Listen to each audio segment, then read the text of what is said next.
velkommen til vores nye serie. Den kommer til at hedde Madkassen. Det er en serie, hvor vi vil bage eller lave mad, altså alt fra kager til lasagne og pizzaer og sådan noget. I dagens aller første afsnit, Der har vi lavet de her kager, der hedder en gaffelkage. i anledning af jul. Grunden til, at de hedder gaffelkager er, At vi, når vi har bagt dem, så sætter vi en gaffel oveni, og så får de her meget fine striber ned i dejen.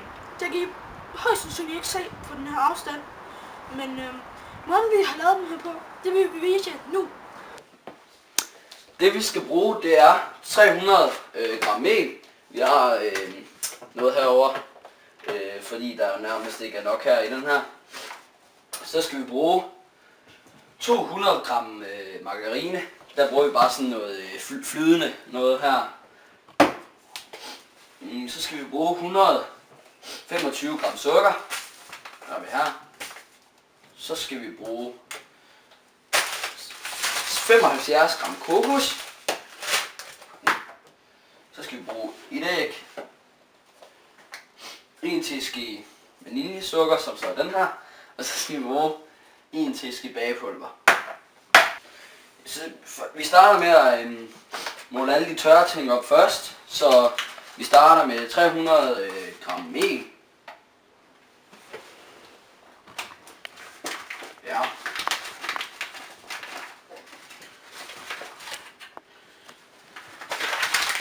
Og 70.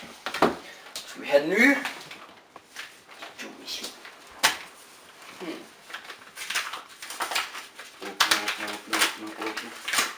Lad os lige lave en unboxing med mel. Ja, og så her har vi så lige en review af produktet.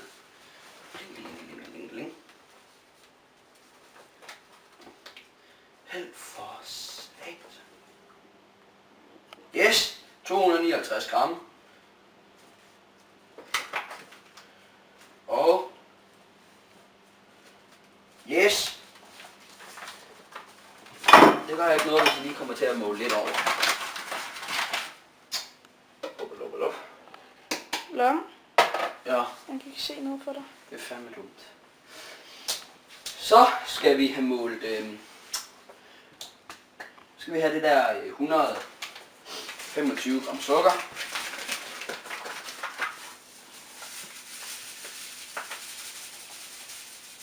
La.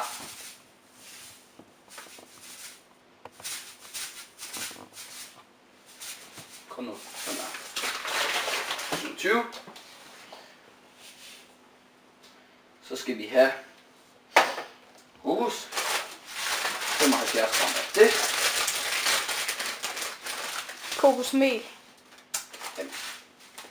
Kokosmel. 75. Hvor mange gram er der sådan en her? Og pis. Det var der ikke så mange, der så. Hvad, kom der for meget i? Ja. Det er lige meget, jeg gør lige kokos. Tilt. Okay. Så hælder vi det bare over i en skål bagefter. Så skal vi bruge en teske vaniljesukker. Ja. Hvor fanden er det teske? Ja. Det er noget skidt. Den er for dårlig, vi med at tage den.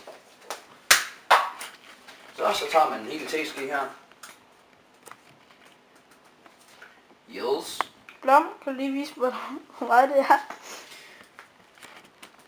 Det her, det er en teske, ikke? Nu skal vi bruge det samme i bagepulver. Puha.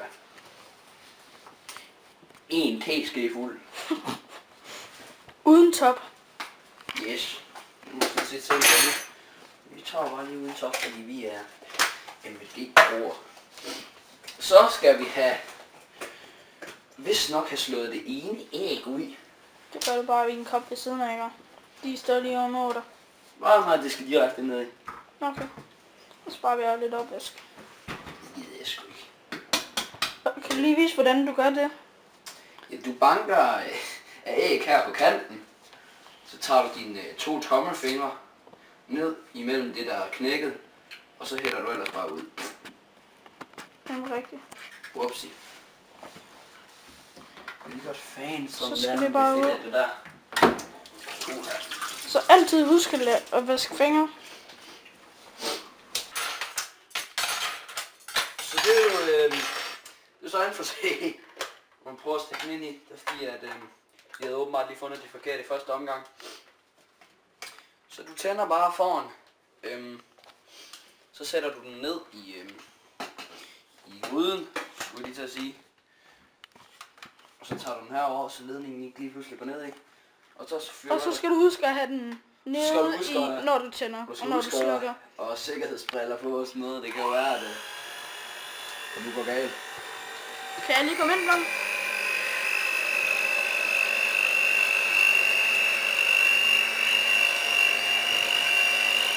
Kan jeg også bare bruge et piskeris lige foran.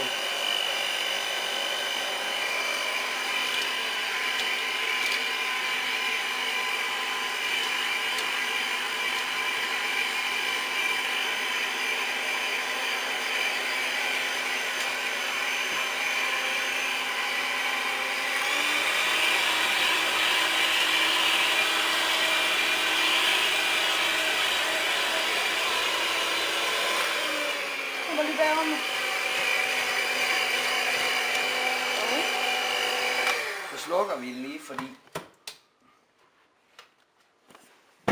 så kan vi rulle den lidt rundt på den her måde. Yes.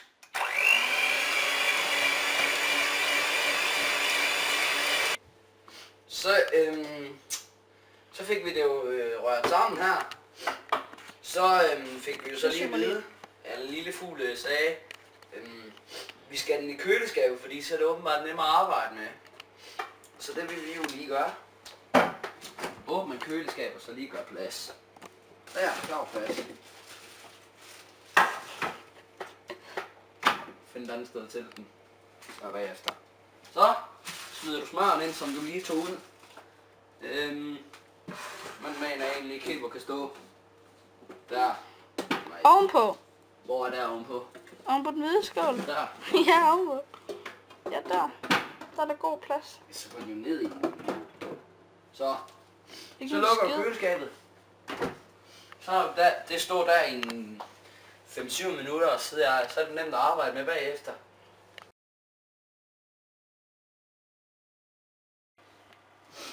Vi tager dem ud af køleskabet nu, og så begynder vi... Efter 7 minutter. Det er sådan efter sådan 7 minutter tid. Det er ved at være godt hold. Jeg viser de første her nu. Du starter med at tage noget af din cake dough her. Så former du den i sådan en kugle ting. Så smider du dem på pladen. Og grunden til de her gaffelkager. Lige så tager man sådan en gaffel her. Så stikker man lige den ned oveni. Så er den gaflet. Så tager du det næste. Det er det sådan set bare formingsprocessen. Det er sådan set det kedeligste i det hele. Ja. Nå ja, så er der også oprydningen. Det er vi en til at klare for os. Yes. Og så tror jeg egentlig bare, at vi sætter en timelapse på lige her.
Vi har jo så endelig stoppet timelapsen, og så fik vi lavet sådan nogle kager her, der står en ekstra plade der.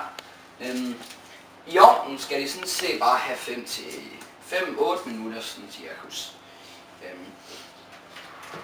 Og bagefter det, så kan I lægge Og over. den skal stå på varm luft.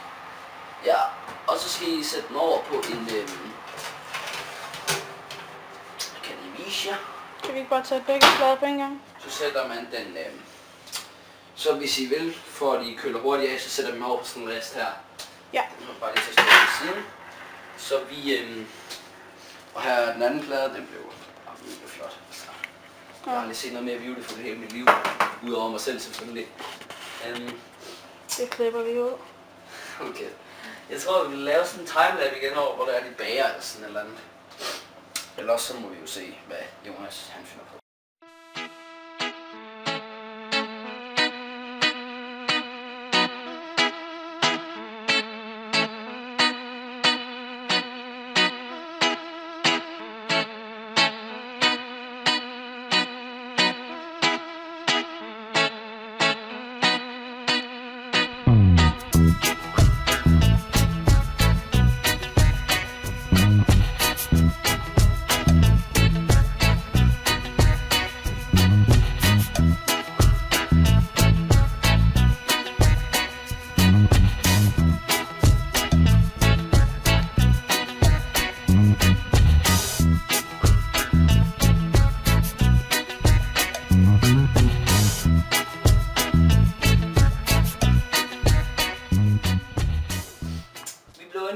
Jeg tror endelig, de blev færdige nu her.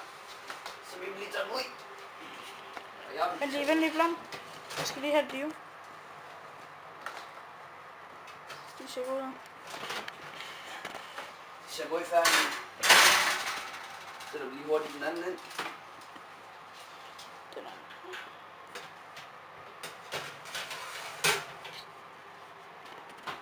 Yes. Det behøver vi ikke vise, vel? Så for at hurtigt køle dem af.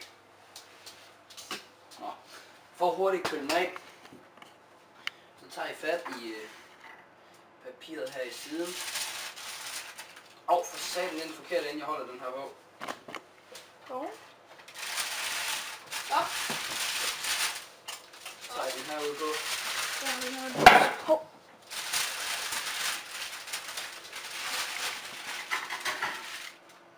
Du står rigtig meget. Den her plage her. Og det her papir her. Det bruger man altså bare lige igen. Ja.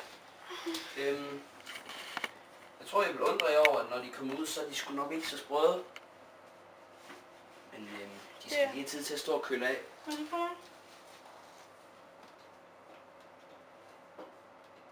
De bliver sådan helt crisp.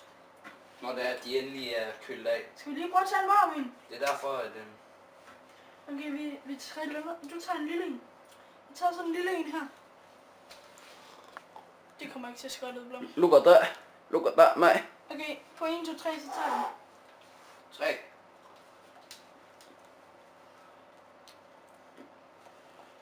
De er meget sådan krømmelagtige. Man kan smage kokos. Ja. Men sådan, nu skal de lige stå og køle ned i sådan Og så bliver de... 10 minutter, og så bliver de sådan helt crisp. Så bliver de meget, meget, meget gode. Det kan jeg love jer for. Ja. Så vi vil lige starte en timelapse igen på de fanden herovre. Inde i ovnen allerede. Ja. Så det er fint.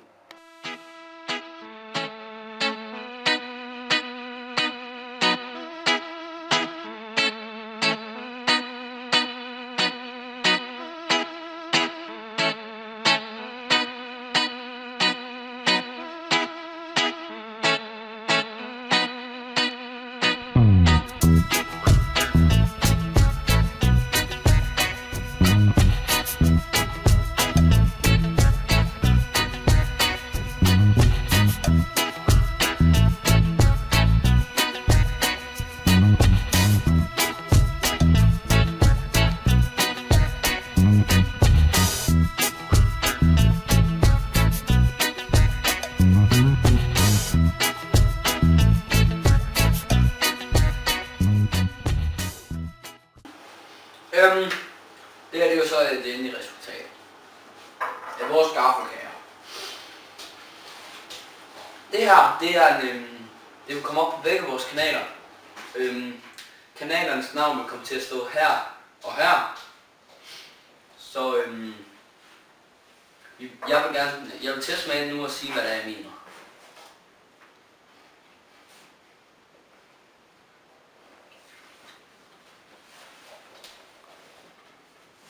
Smør.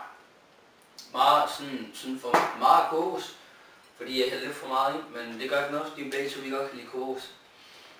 Hvis det er det, I ser I gerne vil se mere af, så må I huske at like, subscribe og skrive i kommentaren, hvad vi skal lave næste gang. Fordi vi har nemlig tænkt os at gøre det her til en serie.